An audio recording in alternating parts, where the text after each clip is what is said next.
Sorry for the delay, but hunters, here is my exotic tier list for you. First up, Knucklehead Radar. The radar gives you, well, the radar while aiming with primary weapons. In PvE, there are a few times here and there where you may be waiting for something to spawn and you can just be aiming at it ready to go. However, I don't think those moments happen often enough. You don't really need this if you are very familiar with a lot of PvE content already. If you play a lot of objective-based PvP game modes, then this definitely will benefit you, allowing you to protect said objectives much more aggressively.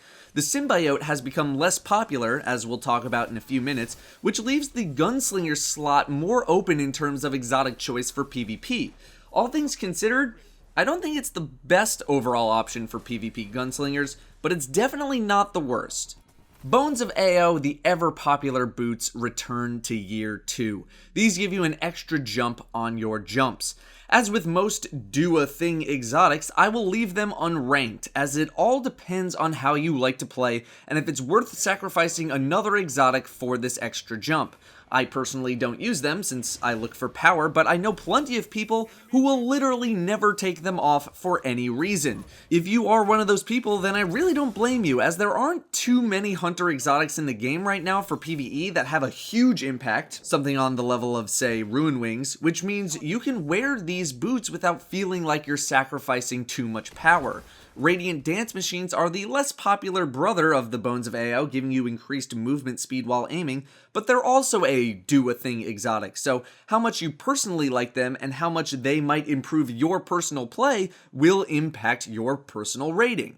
Sealed AHAMKARA grasps are a very well-rounded set of gloves, netting you an extra melee attack, and whenever you deal damage with your melee attack, you have a chance to reload your primary weapon. These are probably best on a Night Stalker, as Smoke Grenade with Envenomed, at least for PvE, is some of the best crowd control you can get right now, almost on the same level as Flashbang Grenade. Blade Dancer definitely benefits as well, but something like Fast Twitch with a high strength build negates the need for these in PvP, and Gunslinger already has the option to get 2 throwing knives, so it doesn't feel too necessary there.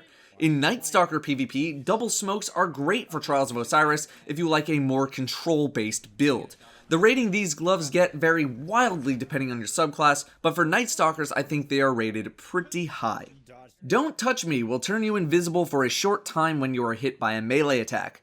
These are an insurance exotic. They will give you a little bit of protection if you happen to get into a bad spot, mainly for PvE purposes. The more aware you are of your play and your positioning, the less and less these become important.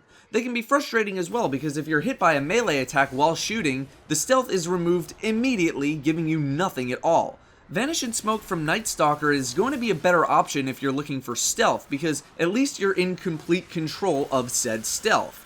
In PvP, if you're in a melee fight, the other person is still going to be able to see you pretty well, so you'll need to pull off some very fancy maneuvers to make these work, and if you're capable of said maneuvers, a different exotic is going to benefit you more in the long run. This is probably among one of the worst exotics for the hunter.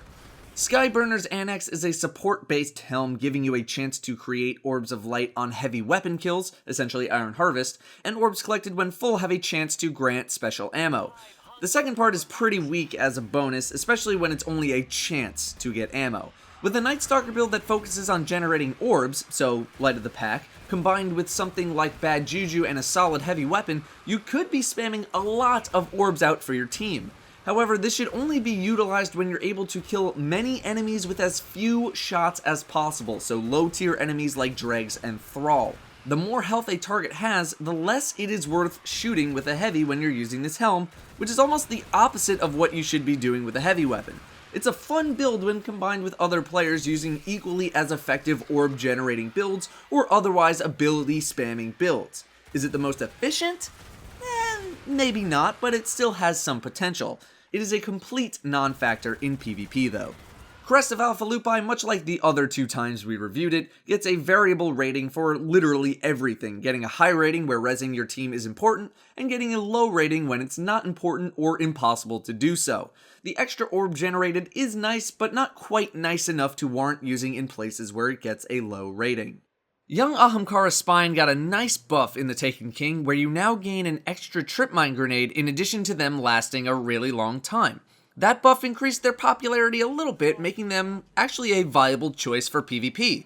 They're great for objective-based game modes, as are most other grenades that stick to walls. However, the trip mine's primary issue continues to be the fact that you can spec your armor in a way where the trip mine grenade doesn't kill you. In PvE, trip mine grenades aren't as great, with many people opting to use incendiary grenade or otherwise opting for an exotic helm instead of the gloves, but they aren't completely terrible. ACHLYOPHAGE Symbiote, the powerhouse of Year 1, returns to Year 2, netting you a 4th Golden Gun shot.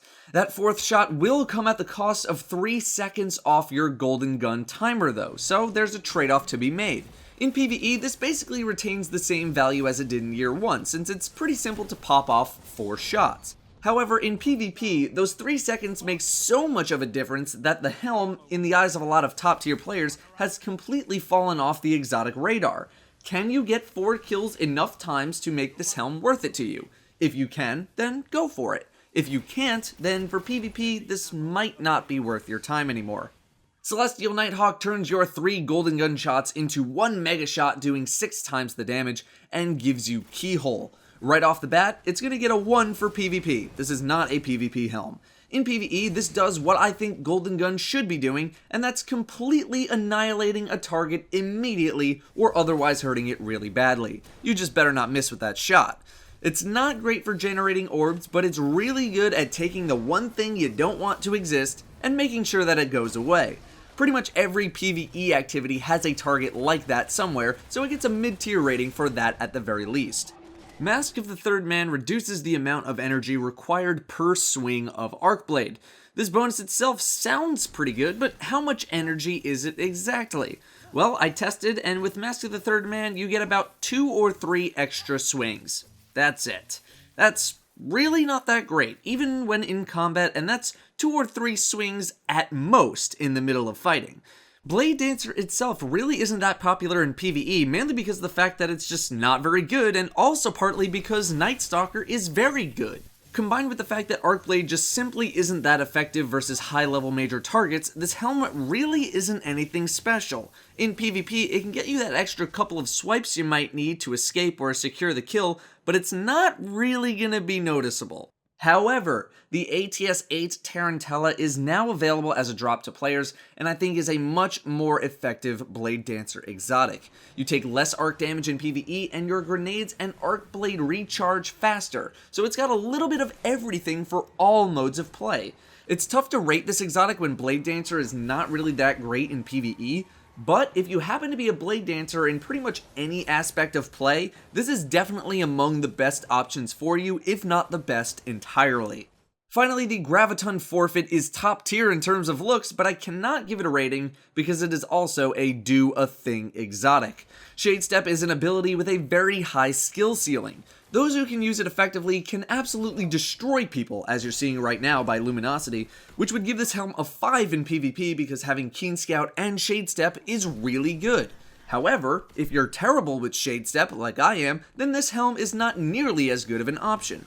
In PvE, I don't think Shade Step is really that important to have. I'd personally rather have something like an additional jump if I was going for a do-a-thing exotic, but if Shade Step is your thing, then you should play with what works for you. As for my picks, well, I pretty much exclusively play Night Stalker, and my sealed AHAMKARA grasps might as well be glued onto my hands at this point. I pretty much never take them off. However, if I had the ATS-8 Tarantella, that would easily be my choice for everything Blade Dancer. Crest of Alpha LUPI sees some use in trials if I need it. Gunslinger is a subclass that I barely touch, but for PvE, I'm probably using the Nighthawk, and for PvP, I'm pretty flexible with my options, but I might go for Bones of AO. That about wraps up my exotic tier list. These lists are mainly my lists, and as you guys know, I really like to use exotics that are going to give me a noticeable power increase. If I were to sit here and talk about every single exotic in every single situation, no one would watch these tier lists, so I apologize if you thought that I missed a specific scenario where something might be really good. That'll do it for me though. The exotic weapon tier list is currently under revision. Expect to see that in the next week or two. Thank you all very much for watching, and I'll see you next time.